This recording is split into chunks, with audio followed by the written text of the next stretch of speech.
अस्सलाम वालेकुम, welcome to women's corner. आज हम आपके लिए बहुत ही इजी और सिंपल पोटैटो स्नैक्स की रेसिपी लेकर आए हैं। तो इसके लिए सबसे पहले हमने यहाँ पर 3 अदद आलू लिए हैं जिनको हमने बॉईल कर लिया है।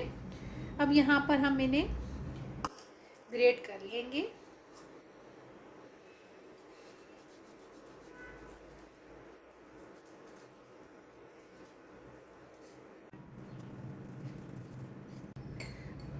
आलूओं को हमने अच्छी तरह से ग्रेट कर लिया है। अब हम यहाँ पर ऐड करेंगे काली मिर्च, ये हम लेंगे 1 टीस्पून, और साथ हम यहाँ पर ऐड करेंगे चिली फ्लेक्स, ये हम लेंगे 1/4 टीस्पून। साथ हम इसमें नमक ऐड करेंगे, ये हम लेंगे 1 टीस्पून, और साथ हम यहाँ पर ऐड करेंगे कॉर्नफ्लोर, ये हम लेंगे 3 टेबलस्पून।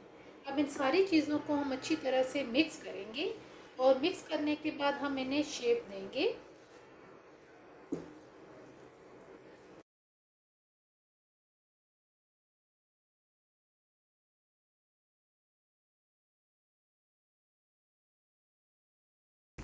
अब यहाँ पे हम मीडियम टू लो फ्लेम पे इन्हें फ्राई करेंगे।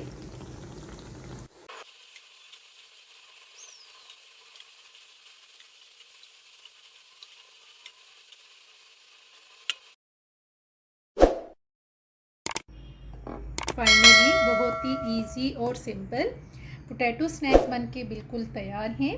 अगर आपको ये वीडियो अच्छी लगे तो हमारे चैनल को सब्सक्राइब करें, लाइक करें और शेयर करें।